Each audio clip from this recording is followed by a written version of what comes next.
Welcome, wonderful listeners, to the Shadow and Starlight Podcast, where two friends deep dive into popular fantasy and romantasy books. We get into the stories, characters, world building, lore, and much more.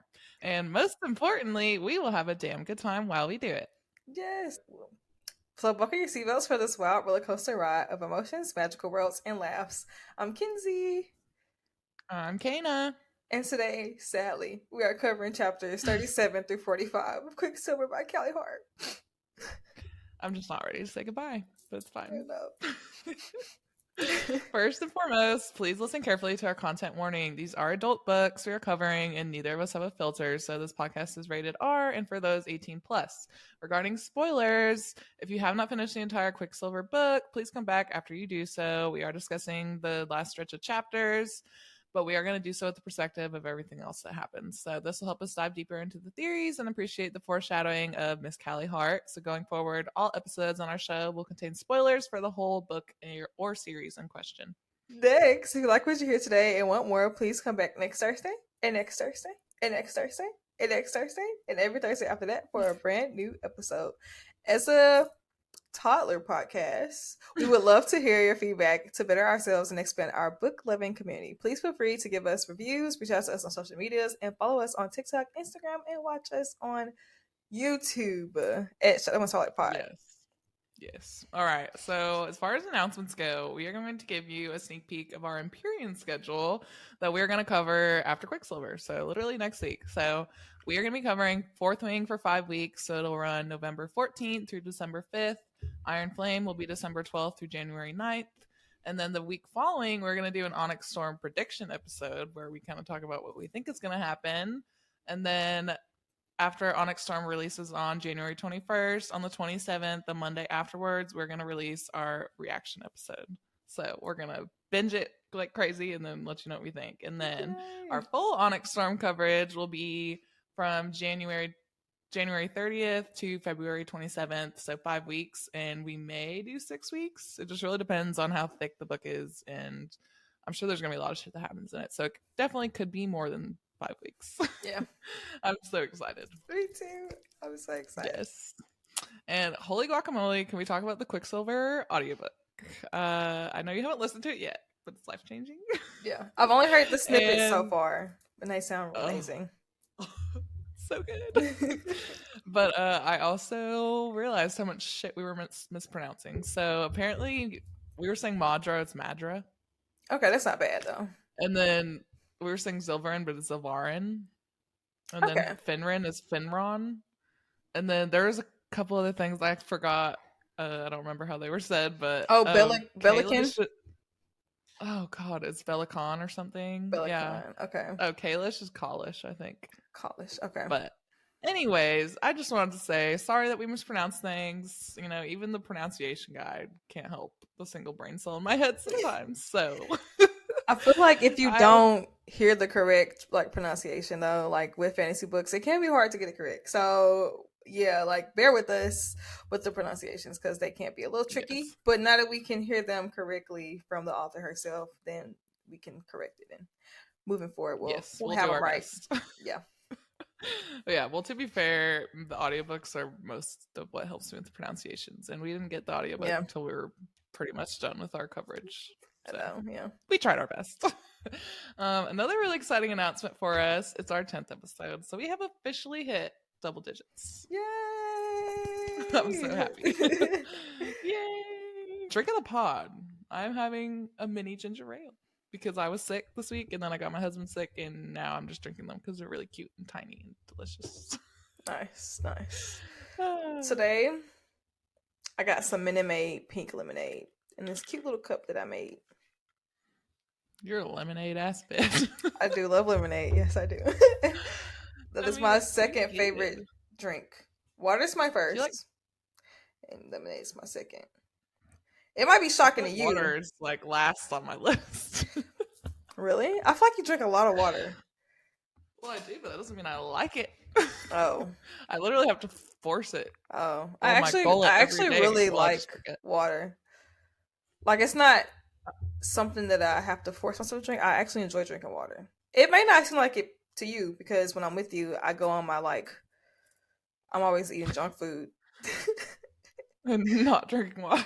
Because technically when I'm with you, I'm always on vacation, quote unquote. So I'm never, Yeah. really drinking water. To kick off our episode, Kayna's going to lead us through our Shadow and Starlight synopsis, aka her unhinged summary detailing these events of these chapters.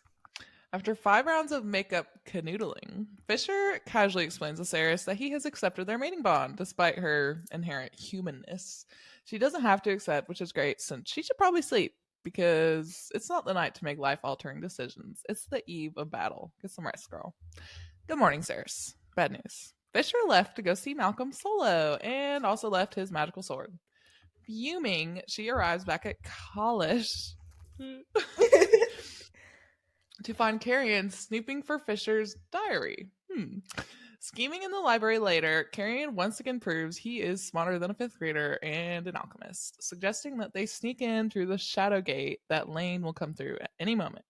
Ren says he could kiss Carrion for his genius, who isn't opposed to it. And I'll say, I'd watch that tape. But we've had enough canoodling. It's time to find that bastard Malcolm, okay?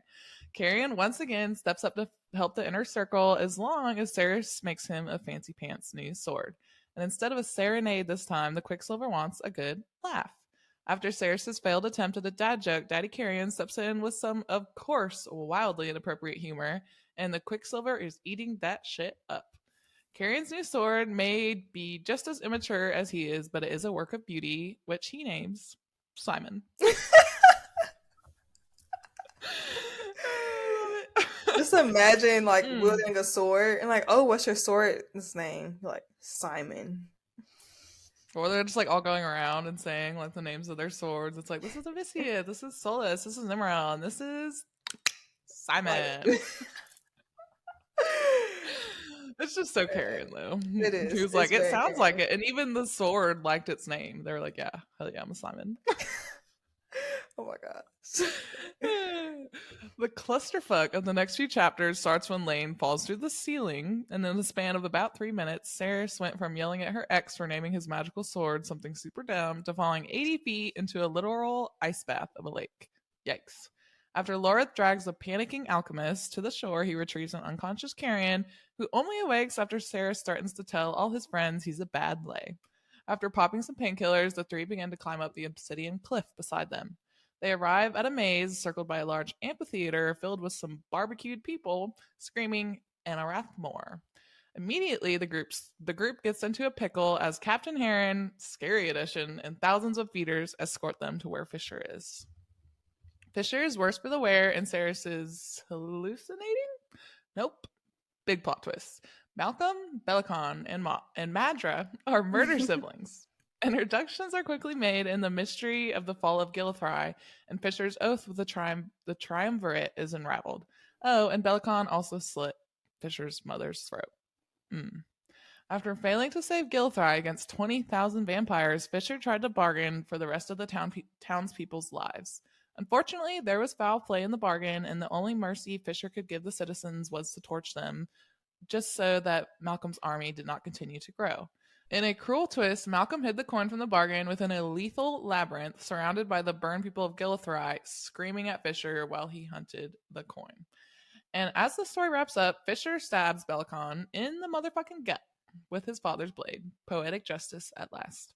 The crew flees into the labyrinth, the lesser of two evils at this point. And the first obstacle they face is Kayna's worst nightmare, a spider. Carrion almost runs right into it, and Fisher tells him to remain still since it can only track movement, basically like the T-Rex from Jurassic Park. To which Carrion says, okay. Fisher has to put all his faith in his brilliant fucking woman, saying she needs to find the Quicksilver pool within the maze. And after Lorith slays the spider, they stumble upon a mountain of coins, the Quicksilver beneath it, and the triumvirate. Ugh. Mind to mind, Fisher informs Ceres that the one coin from the bargain has Quicksilver in it, and she has to find it. Brave to a fault, Carrion has invited Malcolm to bite him, which he does, and stops in horror. Yeah, bitch, you just drank Dianthus blood. Better not stop Carrion from introducing himself next time.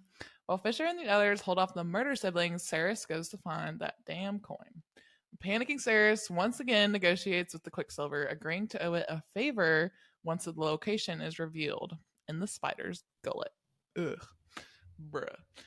Oh, and she accidentally kind of accidentally accepted the mating bond, and she is covered in tattoos. After retrieving the coin, Malcolm shows up, having seen better days thanks to Carrion's blood. While Malcolm goes on and on about how he is going to steal Saris's man, she finally has enough and stabs him. He wounds her fatally in the stomach, thinking he has won at last. But our sneaky little thief distracted him, stealing the coin and flipping that hoe lickety-split. In doing this, she has released the souls of Gilithry. In his stupor, Saris wields a temporarily magical solace to remove Malcolm's melting face from his melting body. Life is fading out of her, but Saris refuses Fisher's slice of soul he offers her when he and double agent Taladeus show up. Taladeus says the only hope for him is for him to bite her so that she will become a vampire. Saris is speaking with someone in her mind, and it's not Fisher this time. It is actually the Quicksilver who's calling in its favor, an audience. A strange force pulls her from Fisher's arms into the pool of Quicksilver to meet some gossiping girls who want to know exactly what banging Fisher is like. Bal and Mythin. What's up, girls? Holy plot twist. They take her to meet their father, Zareth, the god of chaos and change, and he reveals he's been waiting for an alchemist of her caliber to reset the balance and clear the way for what is to come. How very cryptic. Saris watches in mind-boggling shock as Zareth basically commits a massive genocide of millions of people, reveals the insidious nature of their god-binding marks, and changes her form to hide her from the rest of the gods who want to commit even more genocide. Saris awakes to Taladeus explaining that she's not just a vampire now, she's also Fae. Hey! After getting some serious answers from Lorith on recent events and an explanation from the magic-wielding political asylum seeker Carrion, Fisher and her are alone at last. As if there hasn't been enough bombshells in the last 24 hours, Fisher informs her that they are in Amentraeth and Saris will be crowned Queen of Sanisroth in 2 days. And that is where book 1 ends. Cry, cry, cry. Cry. Okay. I know. Now that we're finished with the summary, it's time to head into our chapter chat section where we will discuss all number things in this stretch of chapters, including theories, foreshadowing, and more. And bear with us, this is a pretty chunky section. We weren't expecting so much foreshadowing, but a lot of this does foreshadow some hints towards book 2. First, we're going to talk about the bargain between Malcolm and Fisher, because we do finally learn why Fisher could not voice his time in Sanisroth for over 100 years. So anytime that him and Saris even talked about this, or if he talked about it, he wasn't able to talk about it. Isn't it? He made the bargain with Bellicon, I thought. Yeah, well, I mean, it was a bargain with Bellicon, but they both tricked him in a way. So I guess I can say the bargain between Malcolm, Fisher, and Bella. How do you say his name? Con. It's like Con, but Bellicon. Okay. Like Con from the Moon Hatched, and then Bella. Okay. Bellicon. So the bargain between Malcolm, Fisher, and Bellicon. So, yeah. So he was like sworn to secrecy. He couldn't talk about it. That's why he was so mute anytime they brought up the subject and brought up his time in Sanisroth. So the reason behind this was because Fisher was cheated during a bargain. So during a battle against the vampires, Fisher attempted to save the gates of Gilithry as the vampires fed on the Fae who resided in the city. And when Fisher left behind his wolves to conquer Malcolm on his own, he learned that Bellicon and Malcolm were actually allies. They weren't enemies. They were actually working together. So at this point, Fisher knew that Malcolm and Bellicon were allies. He still didn't know about Madra. Did I say that right? Yeah. Trying to rewire my brain here. It's hard. So Fisher wanted to bargain for the few lives that were actually left in Gilithry. So Bellicon, he found a silver coin, which was only one that was found in that particular city, and it was actually the smallest denomination at the time in that city. And Bellicon said that if the coin hits the ground and lands on the leaf side, then he will release his horde of vampires and leave without hurting the rest of the living beings that are there. However, if it landed on the side with the fish, he would destroy the city and everyone living in it, and Fisher would have to forfeit the battle and meet on a later date to another battle. So Fisher, shaking my head. Eat your words, because you didn't pay attention to the fine print. You did not pay attention to the fine print. Bellicon and Malcolm actually tricked Fisher by catching the coin before it ever hit the ground. So the coin never hit the ground, and in retaliation, Fisher actually locked everybody, like Kana said, locked everybody inside the gates of the city and torched the whole thing to the ground, killing everyone within the walls to prevent the rabbit feeders from being released to the outside world. I will say that was some evil genius on Bellicon and Malcolm's part. Like, I hate it, and it's so sad, and it's terrible that Fisher had to carry that on his conscience. But it was well. Was pretty smart. So either there was still a very high chance. There was a 50% chance that would have happened anyways, because the whole bargain was based off a chance. Regardless, it was a flip of a coin. So it could have been a chance that would have already happened, and Fisher probably would have still did the same thing, kill everybody to keep them from. Well, that really speaks a lot to like how Fisher really cares about, even if it's just a few people, people's lives are important to him. Yeah. So it speaks to how altruistic he is. Even though, damn it, dude, should have thought about the fine print. So now we're going to talk about one of my favorite parts about this chapter chapters, which was the appearance of the Fates. So I feel like Callie was very smart and intentional with her mentioning the gods and the Corcoran all throughout the beginning of the book. So during this chapter, Sarah finds herself at the edge of the universe with Zar, the god of chaos and change, as well as his daughters Val and Mythin. And we learned that Fisher's oracle mom wasn't wrong, and Sarah was in fact supposed to be a Fae. So we do talk about that later on in this episode, but she was supposed to be a Fae. But Zar, being the chaotic person he was trying to prevent Fisher and Sarah from ever meeting, and so he like manipulated their fates for her to be born as a human. And just like the fated mates they are, Fisher and Sarah still ended up finding each other, and he was probably like, damn, like, what do I do now? Because I got a human and I got a Fae. Oh, shit. So now I'm gonna kind of break down the scene. So bear with me, because it was a pretty juicy scene. We got a lot of information in this scene. So from my understanding, there's a tree or multiple trees that are at the edge of the universe, and these trees are like the interconnecting parts of the world. And the fates, Zarth specifically, can control or manipulate what happens. And these roots of the trees, they actually grow into Quicksilver pools, which is described as the anchor of fate. Don't really know exactly how to interpret that or how to make that my mind like work around that, but that's what it said. Quote, the silver leaves above mark all the realms of our domain. My family are the stewards of all you see here. We water the roots of fate. We train the boughs and prune the leaves to prevent rot and decay. End quote. So after this, he proceeds to brag about how he can wipe out billions of people with a snap of a finger, which is crazy. Okay, dude. Good for you. He also explains why he wasn't able to keep Fisher and Sarah from finding each other.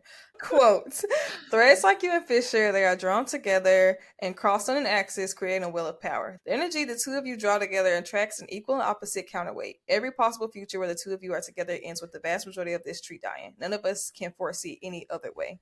End quote. So basically, the Fates can pretty much see what's happening, what's going to happen in the future, and every possibility of Fisher and Sarah's being together ends in some catastrophic event where most of the tree dies, and this tree controls fate. So if most of this tree dies, and mostly everybody dies, basically. So Zard has pretty much orchestrated Fisher's entire upbringing to kind of manipulate them meeting, and so I think this is major foreshadowing. I just have a few things that I want to kind of just put out there, like not really question, but make aware of like my thought process after reading this section. So one, Zarth explains that Fisher made enemies out of his family. So I'm assuming at this point he's talking about the Corcoran. So I'm like, okay, how? And I know this was Do you remember when he flips them all off? Oh. Like, well, remember that? Well, I don't know if that's just that. It's probably something more, but I think it's something different, because I know Fisher actually met with the Fates after his mom died. So he was a grieving child. Oh yeah. Yeah, so I think that he like maybe said or did something to them at that point to piss them off. Said some shit, and then he continues to flip them off. So two, certain pathways between Ceres and Fisher actually are blocked from Zarth even seeing the outcome. So though he knows that most outcomes result in most of the tree dying, he did voice that some of those outcomes he couldn't even see for himself. So that raised a lot of flags for me too. 3, Zarath has put protection around Ceres and Fisher from the rest of his family. And I'm assuming again that this is the Corcoran. And if Ceres accepts the maiden bond, none of the gods can see them or manipulate their future. So they're basically protected from being their lives being manipulated or their fate being manipulated. This reminded me of like Avengers Endgame when Doctor Strange is like telling Tony Stark like there's only one possible outcome because he can kind of see the future in like a way that like kind of he can see the fates. Yeah. And that just reminded me of that. So Zareth is basically putting all his money on them, saying like there's outcomes that I can't see, and I'm hoping that those outcomes will save the tree.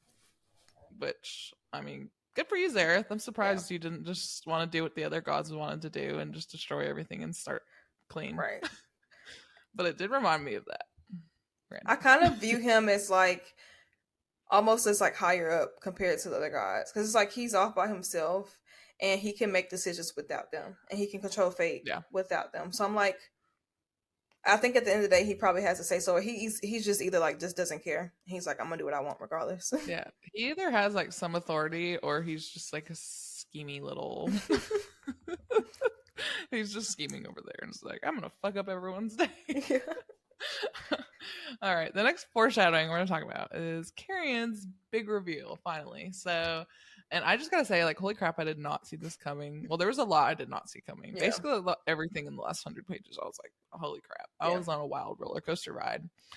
But we finally learned who Carrion is and the reason why he was brought to Evelia. And in hindsight, it really does make a lot of sense. Like, he was way too ready to be in Evelia, like totally chill with everything, not afraid to jump into danger with the inner circle at any moment. Well, except when he was napping. But Carrion's lineage is confirmed by him is that of the powerful Dianthus family line, the true royal family of Evelia that was murdered by Belicon Buttface. Quote, my name is Carrion Swift, but there was a time when I was known as Dianthus, firstborn son to Rorik and Amelia Dianthus. This family bloodline is actually a weapon against Malcolm, since it was the Dianthus blood that was used to make the blood curse, explaining why Malcolm basically starts kind of dying when he drinks Carrion's blood. And Carrion baited him to do it, and he knew it. And that's amazing. I love Carrion. Yeah, but like I said, Malcolm was slightly weakened by it, and it gave Ceres a chance to find the coin and kill him, maybe? I don't know. We don't actually know if Malcolm's dead or alive, but we will get into that in our theories pretty briefly. Yes. Yeah, that was one thing I didn't see coming at all. Like, I didn't expect it. I was like, well, slow down. What's going on? I love it when like the plot twists like make sense. Like, even though you're genuinely surprised, you can go back and be like, oh, she really set that up well. And I'm glad she didn't make it obvious. Like, yes, like when I found out, I was like, oh, okay, that explains this or that explains that. But I'm glad like it wasn't super obvious. I'm glad it was like an actual like, gotcha, bitch. Yeah. Gotcha. So next we're going to talk a little bit about Ceres's Fae lineage and kind of question like, was it confirmed? Because we kind of think it was. So, but we, like I said earlier, we do know that she was supposed to be born a Fae. So keep that in mind. So when Ceres has her final standoff with Malcolm, we get what may be a confirmation of her Fae lineage. Quote, it would have been notoriously difficult to detect magic and have Fae blood. She probably allowed one or two of them to slip through her fingers. They must have hidden in her city, started families, and bred. A genetic throwback with your kind of power is inconceivable. End quote. So we also know from Zara that Ceres was originally meant to be Fae, like I said. So maybe it is possible that she doesn't have any Fae lineage, but her abilities are something even the gods tweaking the fates couldn't remove. So like she still ended up being a very powerful tool, ended up being able to manipulate metals. So, and she ended up back in the Fae world. So a lot of this kind of questions, do you have Fae lineage or not? Considering Zara himself confirms to Ceres that there are hundreds of magic wielders in Zavarin, it's more likely that Ceres came from a diluted Fae bloodline. And I'm curious to see if we will learn more about this in future books, but for us, it confirms that she has a Fae lineage. And we both wonder if Hayden does too, and we also wonder if Hayden will come to Evelia next book. Lots of questions. I actually have a prediction about Hayden later in our miniseries section. Interesting.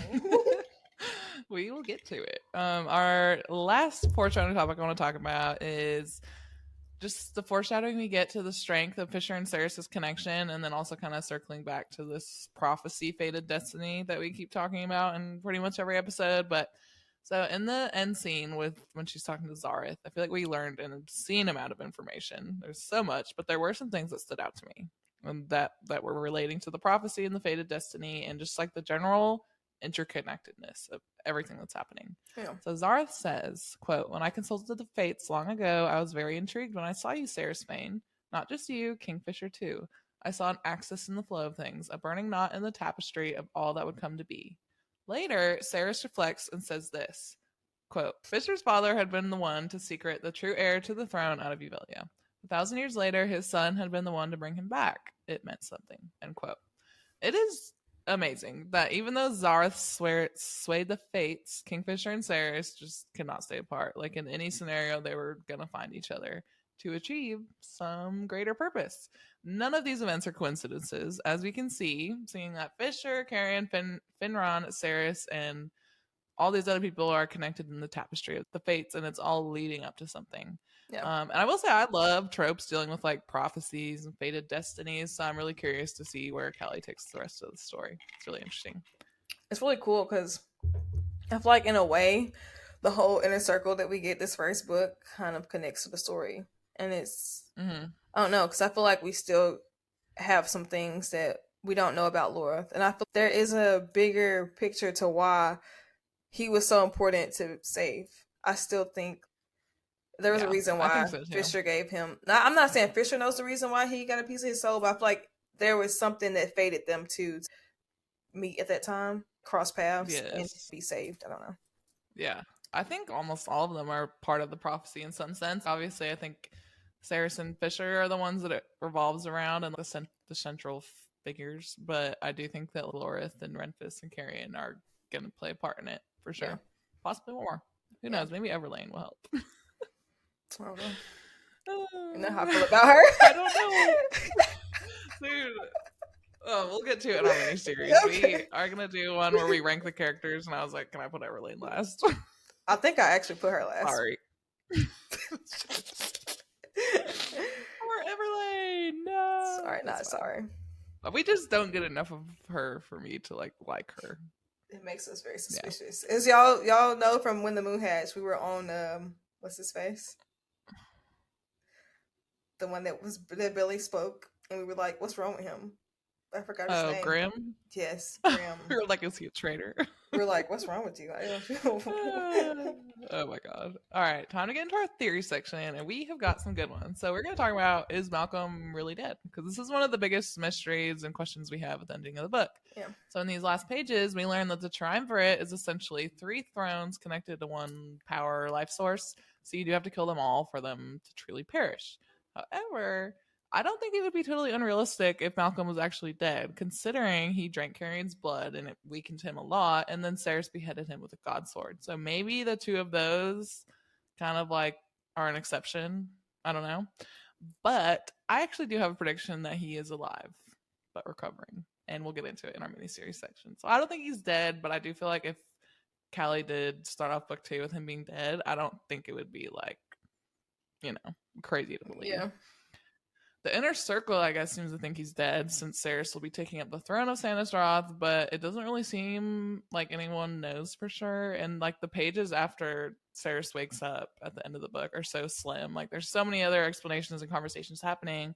Like they're really not talking about whether Malcolm's actually dead or not. So yeah, I don't know. We'll find out in book 2. I don't know if what they mean by like the whole triumvirate won't perish until they're all dead. I don't know if that means just like their power that they hold or what, because they do make it seem, obviously I won't believe it until we know first. Like I want Callie Hart to say for sure like Malcolm is dead. Yes, we do get different like scenes at the end of the book that kind of hint towards his death. So Taladeus was sired to Malcolm, and he could not physically leave Sanisroth and until after Malcolm was beheaded. So that's one reason, that kind of hints towards it. And then at the last page, Fisher says that she has to be crowned a new vampire queen because there was no rightful heir to the throne. And somebody else has to be named the leader of the Sansaroth because their leader died or whatever. So I don't know. It's very confusing because it's just like you say one thing here about like the magic in the world building, and then it's just like something else happens. I'm just like, can we believe this or not? Because I don't know, it's tricky. That's what we're doing the podcast for, so we can just rant about how we don't understand anything. Yeah. Very tricky. Well, I have a question on like, so the feeders that Malcolm has sired, if he's dead, will they die, or are they just like free to not? Maybe I think that their sire to him might just be broken, kind of like Taladeus. But they're still like mindless killing machines, like the feeders. Maybe. I don't know. I have so many questions. So many questions. I don't think that. At first, I thought like maybe if Malcolm is dead, then maybe all his sires would die. But then I mean, like all the vampires would basically be dead because he was like, yeah. So it was that would be nice if all the feeders he sired would die. That would be helpful. It would. But then like Cerys wouldn't have a place to rule because there's no people there. Well, without the feeders, there's still like the court and all the people that aren't like the mindless kill, like the actual vampires. Oh, or we just talking about vampires specifically right now? That's what I was saying. Okay. Yeah. Okay. I mean, she would have less to roll over. Yeah. I don't know that she would want to roll over the feeders anyway. Yeah. Maybe she'll just like kill them all. I don't know. So maybe that seems like a mercy. I don't know. Interesting. Yeah. Next, we're going to discuss Loreth of the Broken Spires. So at the final standoff, we get what may be explanation of Loreth's nickname. So we're going to talk about it briefly. Quote, "That must make you Loreth. Loreth who shattered the towers at Barrelieth and murdered thousands of children." End quote. This doesn't reference like exactly to the Broken Spires specifically. Regardless, we do get some evidence that Loreth is a badass. Yes. Like I said, I feel like he has a greater purpose here. And I'm interested to see the rest of the story. I just thought it may be the same thing because like he shattered the towers and they're the broken spires. I don't even know what a spire is. Probably should have looked it up, but I'm just gonna assume that since that's what Loreth is known for in Malcolm's eyes, that's probably the broken spires that everyone else is referring to. Yeah. A spire, a pyramidal structure on the top of a building, typically a church tower. Oh, tower. There you go. Bam. So I think it is. Welcome. Thank you for looking up spire. Now I can sleep at night. All right, I actually have a theory about Heron, and I know he's dead, question mark. I think it's another person I think is dead, but also who knows. I have a theory that his condition after he contacted the Quicksilver, got a hold of him, was in some sense a revenge for what he did to Cerys. Quote, "His eyes were orbs of scuffed metal, pure quicksilver, gleaming inside the sockets of his gaunt skull. His lips were thin and peeling, his skin wrinkled and translucent. He broke into a wide grin, displaying shattered teeth." For the ooh. That almost sounds worse than the feeders. Or maybe it kind of does. It sounds worse. But basically, all I'm gleaning from this is that the Quicksilver maybe punished Heron in an extreme way for hurting their precious alchemist, who, at this point, and we've talked about it before, they clearly have respect and affection for Cerys. Yeah. We know that Fisher was also spared from the Quicksilver relatively because of his greater purpose, but Heron's appearance seems kind of drastic. I know that people going through a Quicksilver suffer adverse effects, but this seems almost a little overboard, but we also don't have anything or anyone to compare it to because we don't know of anyone else at this point that has gone through the Quicksilver without a relic and survived, so can't really say for sure. Or there's another theory that I have that the Quicksilver should have killed Heron, but Madra's gift of eternity that she gives Heron kept him alive even though he should be dead. Yeah. Which I also am like, is her gift of eternity to him preventing him from dying? Like when Sarah slays him at the end of the book, is he going to be alive next book? Because I'm kind of just over this fool. Yeah. I'm ready for him to be done. Anyways, while we talk about Heron, very briefly, I want to circle back to actually the beginning of the book. So when the Quicksilver is in contact with him, Heron says, "The ground, the passages, they move in the ground, obsidian, obsidian," end quote. Very interesting. Yeah. Especially when we were doing the first episode, I was like, I want to talk about this, but I actually feel like it'll be better to talk about it towards the end. So we know from the description of the labyrinth that it's made out of obsidian, like a lot of other stuff at Sannisroth. And the passages in the maze also move, courtesy of Malcolm. And I'm just really so confused on this part. I actually don't have any insight to offer. But I'm just like, what? Like, did he somehow sense the maze through the Quicksilver since there's a pool in the labyrinth? Or like, does he have a connection to Fisher somehow, who was in the maze? Or like, was he sensing the maze as Fisher was coming through the Quicksilver portal in the Hall of Mirrors?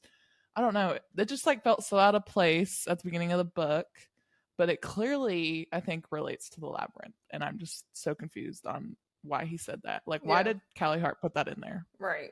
I don't know. That's so cool. I didn't even make that connection. I do think so. Like, as you were talking, I was kind of thinking like maybe, like you said, it has a connection to Fisher because when he touched the Quicksilver, that's when he started talking like that. So maybe the Quicksilver was talking to him, or like helping him visualize it. I don't know. Or maybe he's been there before. We don't know. Well, he couldn't have been there before because the realms are closed. So maybe the Quicksilver was talking to him. I don't know. Okay. Yeah, actually, I feel like that's probably the most plausible explanation. That is. I didn't really think the cool. Quicksilver would actually talk to him though, because it only talks to people that it wants to. Unless he was somehow able to hear it because it was on his skin. I don't know. Yeah, I think it's because he just came in contact with it. Okay. Well, maybe we'll figure out some weird connection in the next book, but otherwise we'll just go with that because that sounds very intelligent. Because I think anybody can hear the Quicksilver if it like wants it to. Because I remember that one scene when Kyrian can hear everything that the Quicksilver was saying, like the conversation that Sirius was having with the Quicksilver. Mm-hmm. So I think, I don't know. That is weird though. That's very weird because I never put that connection together. That was actually a good catch because I didn't even connect the two. I didn't even pay attention to that first. Obsidian is just a very specific word, and then the only time obsidian is mentioned is when they're talking about Sannisroth or where they're talking about the labyrinth. So I'm like, okay, obviously it has something to do with either of those two. Yeah, probably the labyrinth because the passages are shifting. And he's talking about that.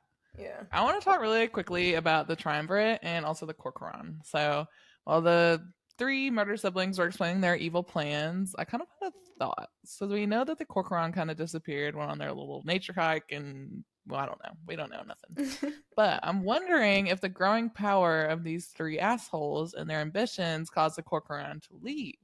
So, quote, I'll have the alchemists to forge all the relics I need. Between the three of us, we'll bring the old gods to their knees and claim every realm we desire while we're at it. And then later, they also like speak of themselves like, we are immortal. We are gods. So clearly, Bellicon and Malcolm are placing themselves on god level, and their plan is to go bring the old gods, which I'm assuming is the Corcoran. They're going to go find them and kill them and take their place. So I guess that's where their ambitions are. And I don't know exactly how long they've been planning this, but maybe this is the reason that the Corcoran was like, all right, we're out of here. And that's the reason why they left. Because I do think there is some mystery to the gods disappearing, and it's mentioned a few times to the point where I think she's making it important. Yeah.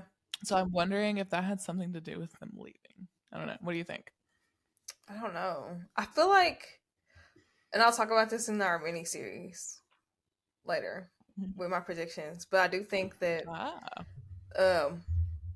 somehow I feel like the Corcoran and then the Triumvirate are like connected in a way.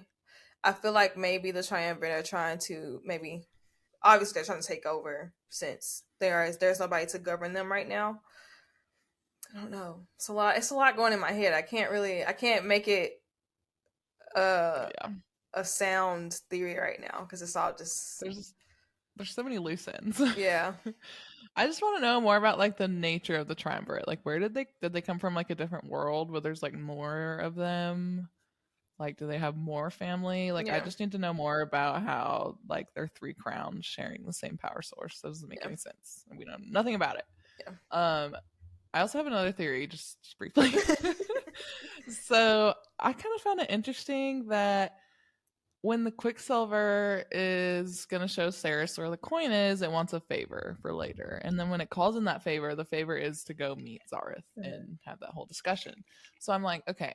Is the Quicksilver sentience, is that coming from the gods? Like, is it one and the same? Or is it like the Quicksilver is like the gods are speaking through the Quicksilver, which is like a whole separate thing? Or is it all related? You know what I'm trying to say? Yeah. I just thought that was interesting. But we are going to move on to our favorite notable moments. And I will start us off with Fisher threatening Madra. I loved it.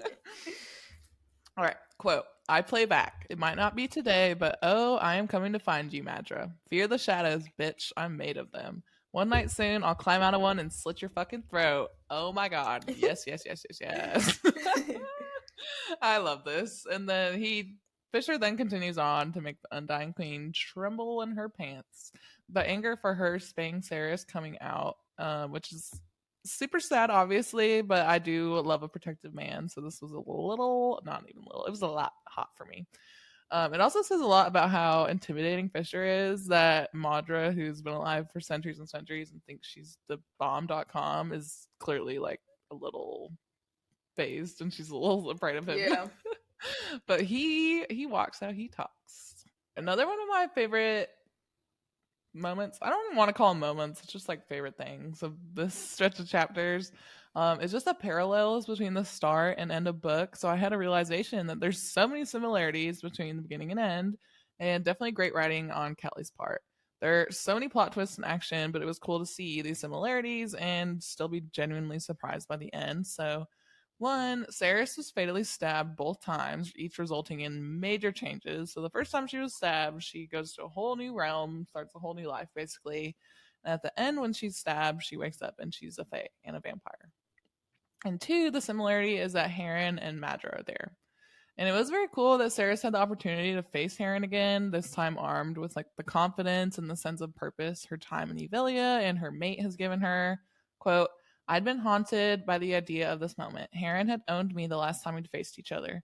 But now that the moment had come, I realized that I was better than him. Yes, ma'am, you are. You slay that captain.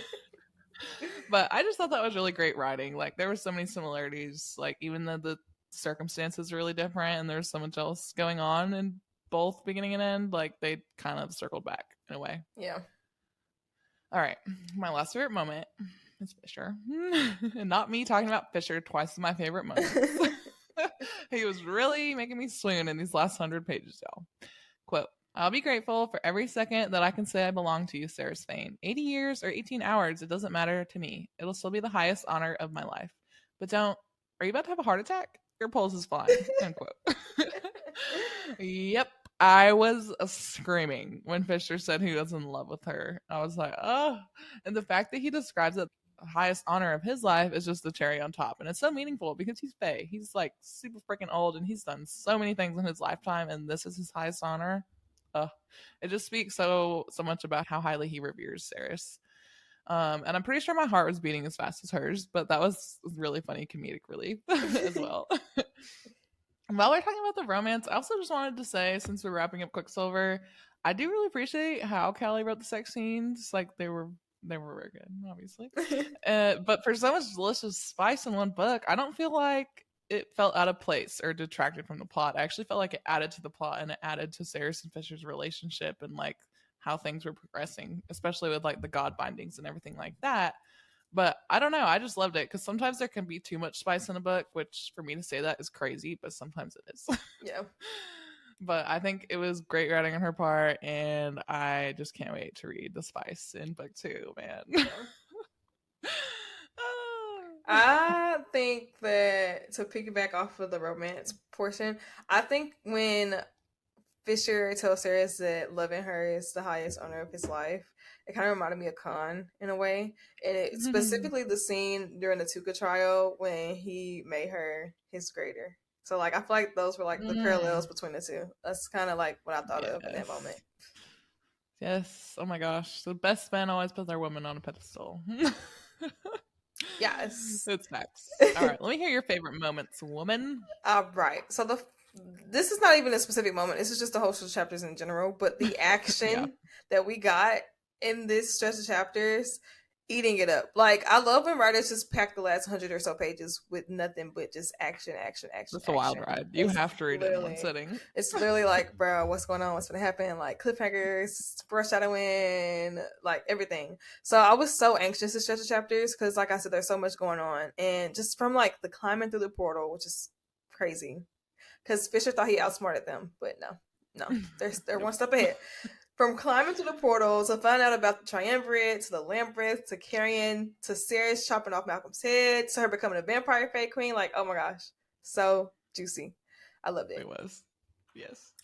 And then my favorite part of this chapter is, I don't know, it's like maybe top 3, like top moments for me in this book was just meeting the Fates, because I feel like we heard so much about them in the beginning. The twins specifically were referenced so much throughout the beginning of the book, and I don't think that it was a mistake that Callie talked about these Fates so much in the beginning of the story, and then she tried to distract us with good spice and action-packed scenes because randomly they just get this big scene, like this big old appearance. And I just loved it because we get a lot of answers. We kind of get an idea of like how the Fates are. They're not as glorious as everybody tries to make them seem.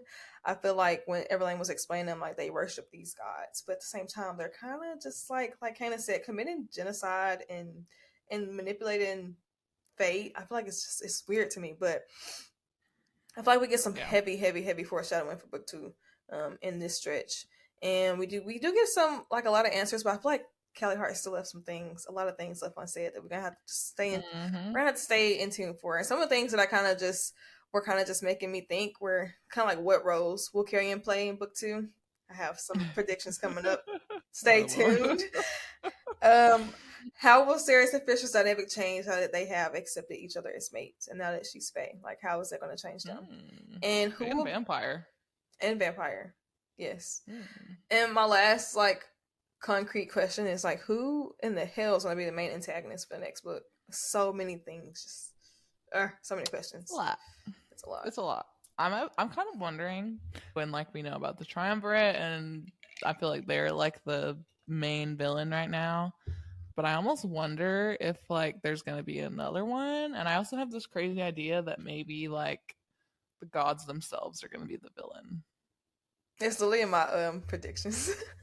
Oh shit, really? My bad. Sorry. No, it's cool. Oh my god. I love that was one of your favorite moments, meeting the Fates. That's so fun. It was very interesting. It kind of reminded me, I don't remember exactly, in Norse mythology, I think it's the Nornir, they're the weavers of fate. And that just all meaning the meeting of the Fates, that all reminded me of that. Yeah. And it's very interesting. I really want us to get into a Norse mythology inspired book, because I think that might be my favorite. And we're currently deciding which books we're going to cover after Empyrean. Yeah. So if you have any suggestions or ideas, reach out to us on socials, leave a comment. We want to hear what you want us to talk about. Yes. All right. Time to close out our chapter chat section and move on to our myths and magic portion. Today we'll be diving into the mythology that inspired Quicksilver, as well as explaining a world-building topic. Today we will break down everything we know about the triumvirate, so feel free to skip ahead to our mini-series if you feel like you're already an expert. Yes. So the mythology we're unpacking today is actually the Fisher King mythology, which is an Arthurian legend. And Arthurian as in King Arthur. In Arthurian legend, the Fisher King is the last in a long line of immortal kings charged with keeping the Holy Grail. This king is also wounded at some point and is also impotent, unable to protect his world or the Grail or carry on his bloodline. As him and his lands suffer, his ability to honor his sacred charge is negated. And he also loved to fish, hence the name. That's where it came from. A noble knight, Percival, eventually comes along who has been on a quest for the Holy Grail. He actually heals the Fisher King in exchange for the Grail. And this story is generally regarded as a story of death and rebirth, not just of the Fisher King, but also the land he rules. And I have no idea if this is where Callie kind of got the name Kingfisher or derived some of the story and mythology. But I did find it was very interesting because in this story, the king is wounded. He's suffering from a wound that can't be healed. Yeah. And I feel like Fisher is as well. He's suffering from the Quicksilver in his eye, and it's making him insane. Yeah. And then the Percival Knight comes along and heals him in exchange for the Grail to help him restore his land and make sure it's protected and blah blah blah blah blah. And I'm and this is Percival Ceres? I don't think it's an exact retelling of the Fisher King story. Yeah. But I'm drawing some similarities. It's just what I'm kind of seeing. I don't know if you are as well. No, yeah. I think that she definitely either got her inspiration from this story or based Kingfisher off of the Fisher King story, because I think somewhere in the book that they did mention him as an Arthurian legend in the book. So I definitely think that this was like a big inspiration for her. So. Yeah. That's awesome. I love it. It's very cool. I was enjoying reading about it while I was making this outline. Yeah. There's a lot of different like retellings and like different things, different parts of the story that are different from where you're reading it, but that was generally what happens. Yeah. I also think it's cool because we're actually we've briefly been going over some of the King Arthur stories in my British literature class. So that is cool. That's been cool.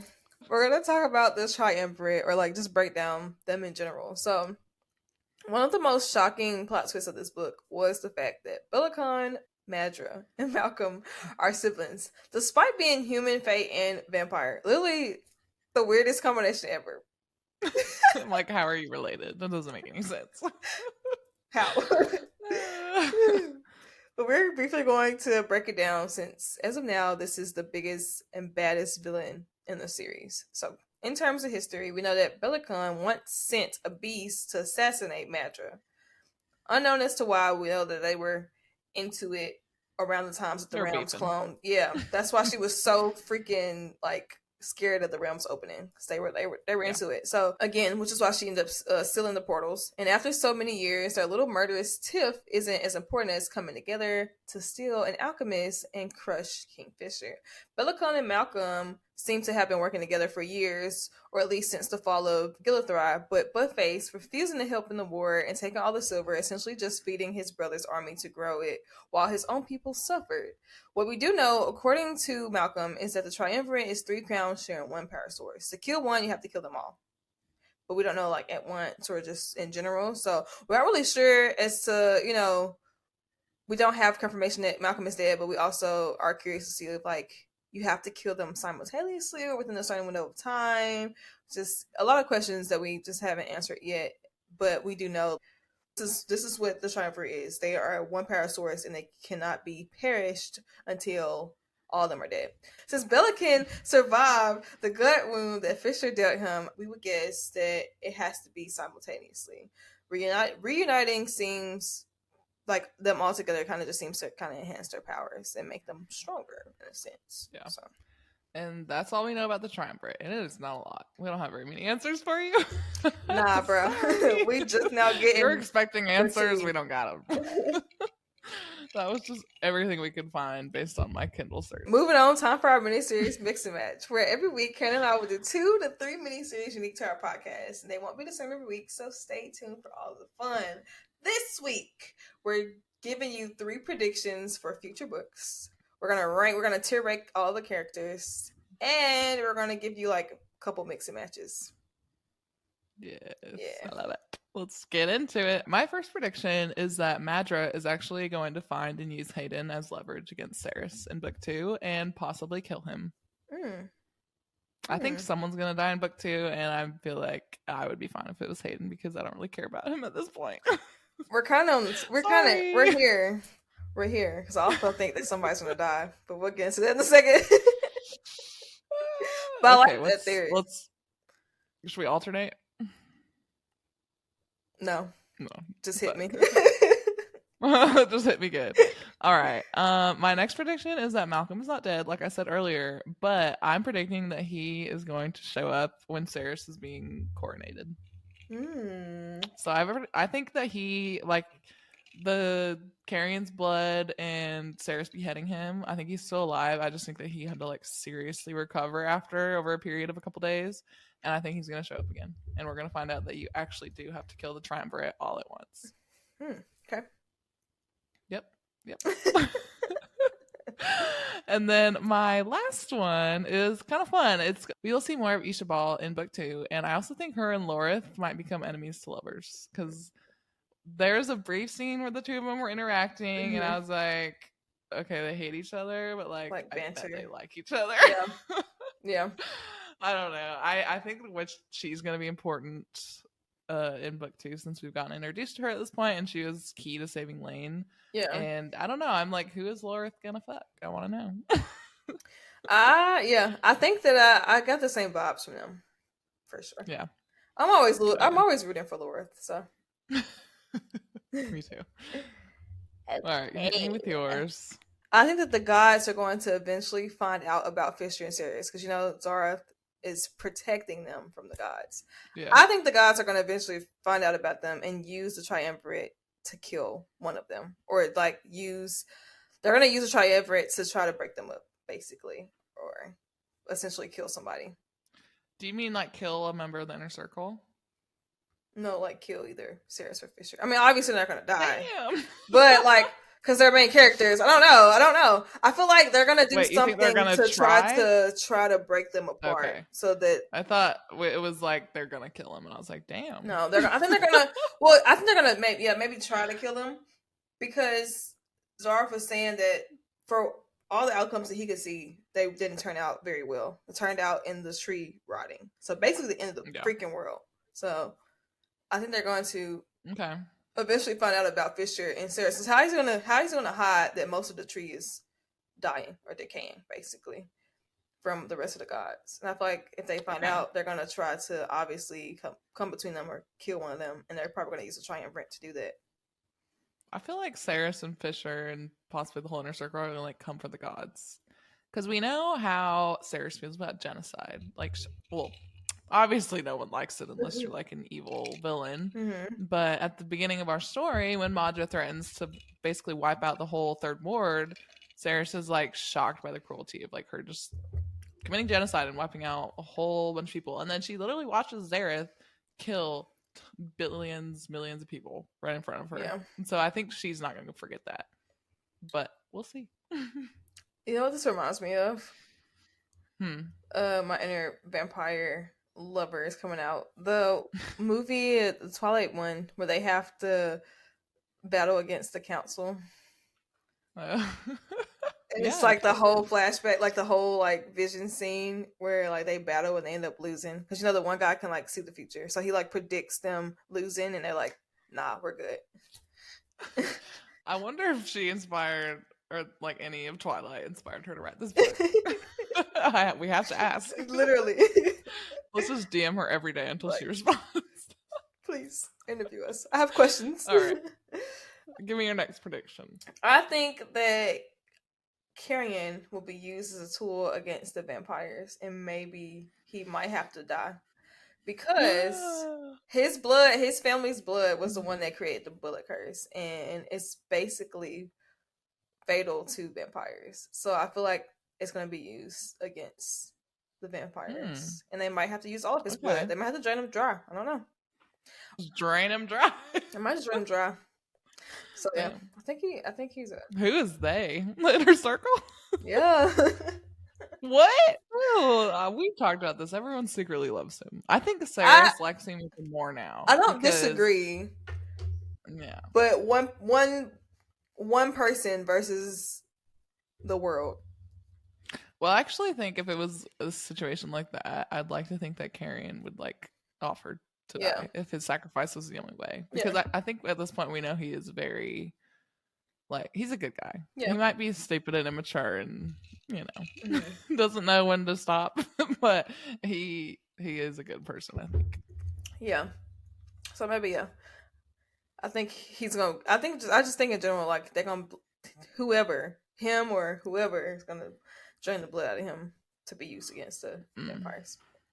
Lastly, maybe Ceres will like find a way to save him with his blood because she's a genius. Yeah. I don't know. Last prediction. For some reason, I'm just pretty sure Evelyn is a traitor. I said it there. I thought you cut her some slack a couple episodes ago. I don't know. It's just like in the back of my head. I feel like there's a reason why we did not get much of her in this book. I don't know. What if she's like secretly Bellican's like little assistant, like villainous assistant? Like, literally, what if she has agreed to become a vampire and then like went to Malcolm, didn't get caught by him or whatever? But that is a possibility. It wouldn't be too far-fetched at this motive. Point. Her father is literally one of the main antagonists of the book. She has motive, but her father also killed her mother. Her father, yes, okay, true, but technically, She doesn't know that. Has Fisher told her that yet? Because I thought she thought Well, I that don't she think killed her so. mother, giving birth, like being born. I think that she thinks that her mother died Well, giving she birth does to think her. that. Yeah. But I just So feel like unless she would Fisher hate. tells her that, I know, but I just feel like she would hate Bellicon because of how terrible he was to her mother. I don't know. I feel like she's a traitor. Or she's just like a sociopath and we've been reading her wrong this whole time. Well, I would be reading her wrong, you would be reading her right. I don't know. I just am not fully on board with that. But I also see how it could be plausible, so we're gonna find out. I don't know. All right, we're gonna move on to ranking the characters. We're gonna rank the characters and we're gonna alternate as we go down our list of 1 through 10. So my number 1 was Saris, just because I love a sassy, badass FMC, and I just feel like she was written so well by Callie, and I don't know, there wasn't any time in the book where I disagreed with Saris or like was like, oh, why are you doing this? Well, maybe a couple times, but nothing really bad to where I like disliked her or anything. Like everything she did, I felt like was justified, and she's just a very altruistic person, and I just love how resourceful and smart and crafty she is. So that's why she was my number 1. Nice. Number 1, of course, is Fisher.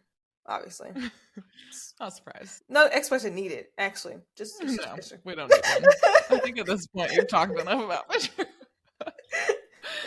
My number 2 is Kyrian, actually, because how can I not? I actually wrote it. I put Kingfisher first, and then I erased it and I put Kyrian first. I'm actually shocked that Kyrian was your number 2. You thought he'd be number 1? I would expect him to be number 1. Yeah. The feminist in me was like, first. But it was a close gap. Okay. My number 2 is actually Laura. I don't know why I'm so obsessed with him. Like, not even in like a, oh, I think you're hot way. More of a like, we could have been best friends way. Oh yeah. I mean, he definitely is hot too, though. Yeah. I mean, yeah, but like, I'm not even obsessed with him like that. Like, I just like, we could be besties. You know what I'm saying? Yeah, I get it. My number 3 was Kingfisher, and I'm actually, he won me over in these last 100 pages. I could have put him at like number 4, but he moved up. So good job. Nice. Good for you, Kingfisher. My number 3 is Saris, because even though she wasn't my 1 or 2, I still loved her a lot. And she wasn't like the typical female main character that just pisses you off because they do the opposite of what they're supposed to do. She was actually really smart about her decisions and her actions. So, yeah. Yeah, I like it. My number 4 was Lorith, which is shocking because when we started this deep dive, I actually liked Renfis more. But as we did our coverage, I just feel like I really appreciated Lorith this time around, like a little more than Renfis. And especially now that Renfis is like obsessed with Everlane, I'm like, nah. Yeah. Sorry, Lane. Oh, dude. Random thought. What if Renfis and Everlane are mates? And Everlane is a traitor? She's a traitor. And she's a traitor, so Renfis, like, aids her. Damn. I feel like if she's a traitor, I don't feel like Fisher would give up on her. Yeah. I don't think he would. I feel like, I don't know. It's messy. My number 4 was Kyrian, because I actually started liking him a lot more once he entered Ebelia. So, it's pretty cool. I always love that. Mom. Yes.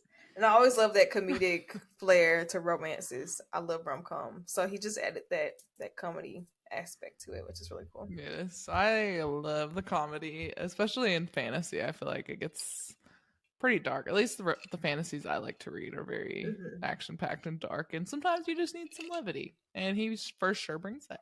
My number 5 is Renfis, because I also love him. He reminds me of Cassian. Not as good as Cassian, obviously, but I really did appreciate him. Not as much as Lorith. Lorith has actually surpassed him, but I still love you, Renfis. You're cool. My number 5 is Taladeus, obviously, because I think he's hot. That's all there is to it. For sure. Everlane's down at the bottom. She's like, hot? That's why you gave him number 5. She's pissed. She's mad. Yeah, Talladase is my number 6 because I also think he's hot and I love his name, Lord of Midnight. That's so cool. And I also am just like loving that he was kind of secretly a double agent the whole time. Yeah. Well, not really, but he did hate Malcolm and he was wanting to get out of there, and Yeah. he did help our inner circle at the end. So I do feel like he may be a bigger character in the next 1 to 2 books. We'll see. Guys, my number 6 is Isha Ball. I feel like she's just this fiery witch. She's a high witch, she comes from Granddaughter. She's a descendant of a high witch, so I feel like she's definitely going to play a larger role in book 2. Mm-hmm. I love her as well. My number 7 is Archer. We can't forget him. Nice. Cute. Little fire sprites. That was another comedic relief that I really appreciated, and just a fun world building. Yeah, he's cool. My number 7 is Renfis, but I don't know if I want to keep him there. I don't know. Renfis is below Isha Ball. I never really because he's associated with Everlane. No, it's not even that. Like, I never really cared much for his character at all throughout the. He's so nice to Saris. I don't care. He wasn't like I was never emotionally attached to Renfis throughout this whole book. All right. Sorry. This is interesting to learn. No, you don't need to apologize. It's interesting to see like where the characters are in our brains. Yeah. Okay, my number 8 is Everlane. Because, I don't love her. That's why she's towards the bottom. But I also don't think she's a traitor. I just haven't seen enough of her. And also, I just kind of feel bad for her. I feel like her story is really sad. So I wanted to put her at number 8. Motive.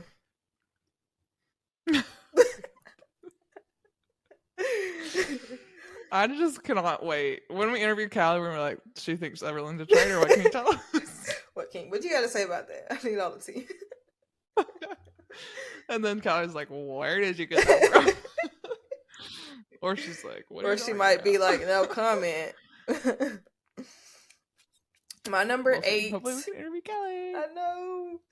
My number 8 is Archer, because the one scene that Kanan talked about, I think a couple episodes ago, after Saris and Fisher were getting it on, and she comes out and he's like, offers her, what was it, like tea or something, and apple juice, sustenance. I don't know. He was like, very strenuous activities. Here's apple juice for you. She's like, we're moving furniture. Oh my god! What? This is random, but I'm trying to remember what part it was in the last 100 pages when. Oh god, I think it was Malcolm. Like before they go in the maze, Malcolm like sniffs Carrion, and he's like, "You smell funny," and he was like, "It's probably the moss from these water sparks jerked me off." That was also God. I didn't put that on my favorite moments, but it was close. It was very funny. Oh, Carrion. All right, my number 9 is Onyx, because I love that little fox. Like I said, I think an episode or 2 ago, I love a little pet side character. Yeah. So I just loved it. And I love that Saris insisted on taking him everywhere. Yeah, same. I was like, that makes me relate to Saris deeply. Same. He's also my number 9. I like that they bonded over the fact that he bit her. So. Yeah. Well, they bonded over the fact that they thought Fisher was annoying and rude. Yeah. Fisher's like, he's gonna bite you. They've been besties forever. He's like, he's gonna bite you. She's like, no, he's not. And he just like takes a big chunk out of her wrist. I just love that scene. I know. It's like something I would do. Weston would be like, don't touch that stray cat. And I'd be like, watch me, bitch. And then I would get rabies. All right. My number 10 is Ishabal. I did like what we saw of her, even though it was a little bit, but I couldn't justify putting her above anyone else. So I hope we see more of her. I like you, girl, but I don't know much about you, so you're number 10. Well, my number 10 is Everlane, because she's a traitor. Wow, I never saw that coming.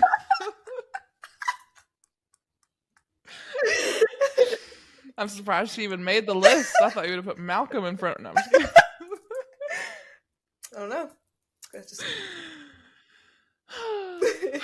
Yeah, that was our ranking. Maybe it'll change in book 2. We don't know. We should do it at the end of our book 2 coverage and see if it changes. Okay, cool. I'm down. All right, our last mini series for the day is our mix and match, where we're going to talk about different pairings and different couplings and how we think they would work. So my first is something we've talked about before, and it's Carrion and Danya, and I'm obsessed. I just feel like they would hate each other so much at first, and then they would eventually fall in love, and they would just have like super good sex because she is spicy, and Carrion can handle spicy woman. Yeah. So. My first pairing. Taladeus. It's Taladeus and Ceres. Why is his name so hard for me to say? I don't know. I would think you'd be able to pronounce it because he's so hot. Oh no. Anywho, I don't know if this will ever happen because Kingfisher would literally like kill him, but yeah, just to mix it up, a little spicy. Yeah, I feel like that if Kingfisher didn't exist, that would be a hot couple. Because like Lord of Midnight, like we know Ceres loves her shadow daddy. Well, I'm pretty sure Taladeus is also a shadow daddy of sorts, and he's also a vampire, which is pretty hot. Yeah. My couple, next one, Taladeus and Everlane. Are they like cousins? I don't know. It's just random, but I was like, what if Everlane has like her bad boy era, and she thinks Taladeus is hot, and she doesn't want Rempus anymore? Aren't they cousins? What? What? Aren't they cousins? No. Technically. Oh shit.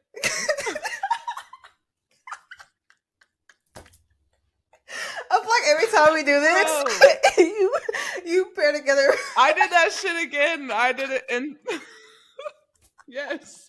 And when the moon hatched, I also did an accidentally incestuous pairing. And I didn't realize it until Kenzie pointed it out. And then I did it again. I swear I'm not doing this shit on purpose. So I actually don't think that should happen anymore. Let me make that very clear. Everlane and Rempus forever. Oh my gosh, my stomach hurts. Well, we don't know. Are Bellicon and Malcolm actually blood related? I don't know. Different siblings. I don't know. I don't know, but I feel like technically, I don't know. Either blood or not blood, I feel like they're still technically cousins because they're technically brothers. Technically, okay. Technically speaking, that was fucked up. Anyways, so I'll just talk about my next one. Okay. Oh, never mind. No, I'll let you do it so that way you can make up for the lack of one. I'll just talk about my last one. Lorith and Ishabal, which we already talked about, but I kind of foresee this as being like an enemies to lovers. I feel like they misunderstand each other right now because Lorith has this idea of witches being dragon lovers and evil, but I actually don't think that's true, and neither does Ishabal. She actually like tells him like, no, we were charged to find the blood curse and we did it, and shut the fuck up, you don't know what you're talking about. And they're kind of just like real spicy to each other, and I'm like, okay, if they spend more time together and they actually get to know each other, I am sensing a connection here, and I really, really love it. Yeah. Okay, my next one. I just saw your last one. I'm actually gonna talk about that one. I want to talk about that one first. My next one, my mix and match. Yeah. Well, I want to spice it up a little bit. You know, I can never take anything seriously. It's Lorith and Rempus. I don't know. I mean, why not? I mean, I feel like if they both swung that way, they would be perfect for each other. They're both warriors. They live the same life. They both love Fisher. I don't know. They're chill dudes. They're both wolves. Sure, why not? I'd watch that tape. Same. Anyways, all right. Your last one? Fisher and Ishabal. I just was throwing some stuff out there. I wanted to do Telena, but she's made it, so I'm gonna respect her boundaries. Oh, but not respect Fisher's boundaries? He's made it too. I know. I was trying to, mix it up. My first choice was Telena. I do. I mean, if Ceres didn't exist, I do feel like Fisher and Ishabal. Knowing nothing about her, Well, would probably be a good couple. Well, if Ceres didn't exist, I probably would pair him with Tulena. Oh, okay. I didn't know. In my head, Telena's like this old crone witch. But Ceres was definitely jealous of her at the beginning of the book, so she has to be hot. She was. I know. In my head, I just like pictured this super old healer lady that's like wrinkled. I don't know why. Carrion also hits on her. I know. She's obvious. Like all the Fae are hot. But in my head, that's just how I see Telena. Okay. All right. Before we close out our final episode of Quicksilver, it is time for Trial by Trivia. So each week, Kenzie and I will give each other and our listeners 2 trivia questions. And today we are actually doing 3 each. At the end of our Quicksilver coverage, which is this freaking episode, we will tally who has the most points, and loser has to do something embarrassing or funny that the winner or you guys as fans come up with. So please reach out to us if you have any ideas, feedback, or want to participate in this section. And all right, I'm Kenzie, already start us up. off. Let's hit it. What was the name of the woman who saved Carrion and Zilvarin? Zilvarin. Orlena. What's the last name? He gave us both. Swift. What? Orlena Swift. No. I'll give you half a point. What? You got the first name right. But he did give us both names. What's her last name? He said her name twice. Perry. Her name was Perry. Orlena Perry. Where did the Swift came from? That was just the woman that found him in Zilvarin. She wasn't related to him. Because remember, Sarah was like, but she really wasn't your grandma. You don't have to give me half a point. Well, you got her first name, so it's like you're not wrong. So I'll give you half a point. Okay. All right, I'll take a half a point. Okay. I'll take it. Thank you. All right. You ready? Yeah. What is the name of the painkiller that Lorith gives Carrion and Ceres? Widow's Bane. Damn. All right. I'm updating the scores at the bottom as we go. Okay. All right. Okay. Yeah. You're catching up with getting nervous. Okay. At what age did Ceres first meet Carrion? How old was she? 8. No. Fuck. 11. No. 12. No. How old was it? 15. What? She was 15. Oh, really? I thought she knew him for longer. Damn. No, she was 15. Okay. All right. Yeah. I feel like that would make sense because if she met him too early, she would be like, why aren't you aging? Yeah. Okay. All right. Get my butt whooped today. What was Madra wearing at the final confrontation? The hell am I supposed to know?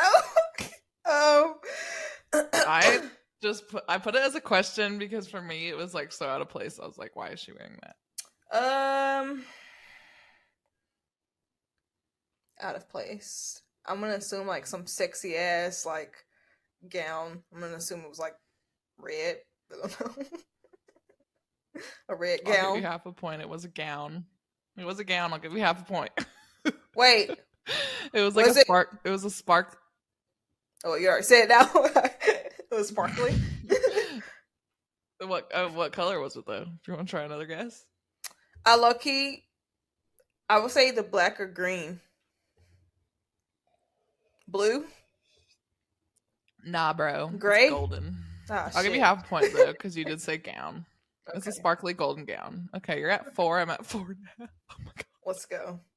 I don't know if you're gonna get this. It's getting close. I don't think I will. I'm scared. I'm trying to say. I'm really scared because I think my last question's easy. I'm panicking. I'm trying to say his name right in my head. Taladeus. Oh my god. Is that right? Yes. Yes. Yes. Taladeus told Ceres at the end of the book that there were 2 kinds of forever. What were they? What? At the end of the book, God damn it. He told her forever? There are 2 kinds of forever. The one. The one. What? I don't remember that at all. Really? I plead the fifth. I'm just gonna hope we don't get this last question. It's heaven and hell. Wait, hold on. Let me think for one more minute. Oh! Ah, what the fuck? That's confusing. Yeah. Sorry. He's just talking about like her eternity as a Fae now, right? Yeah. All right, you ready for question 3? Yep, hit me. This could win it all, bro. I'm scared. Okay, hit me. What is Malcolm's nickname for Fisher? My love. Fuck. Yes! That's why earlier when we were talking about the possible essay, I was like, fuck, she's totally gonna know this. Oh my god, you beat me by half a point. What a comeback. What a comeback, people. I lost last time by half a point. I did not see that coming. I lost last also the time score by before we did our last 3, the score was you had 2.5 and I had 4. So I'll hand it to you. Good job. Thank you. Don't make me do anything too crazy. I gotta think on this. I might get BB's help. Cause she was rooting for my comeback. I'll let her know that you won and she can help you brainstorm. Nice. Oh my god. Yes. Okay, well, good job. Now we're gonna have to see who takes the cake for fourth wing. We're tied. It's 1-1. Oh my god, because fourth wing is like a whole history book out here. It's gonna be tough. There's gonna be a lot of possible quiz questions. Yeah. We're gonna get wrecked. I don't know. I've listened to the audiobook so many times. I feel like I might have a chance, but we'll see. I don't know. Anyways, that is sadly a wrap on our Quicksilver coverage, folks. But thank you for tuning in. We really hope you enjoyed our coverage of this book, and we hope you will join us for our deep dive into book 2 whenever it comes out in 2025. Yes, so join us next Thursday for the beginning of our Empyrean coverage, where we will be going over chapters 1 through 9, pages 1 through 123 for your reread or to refresh your memory.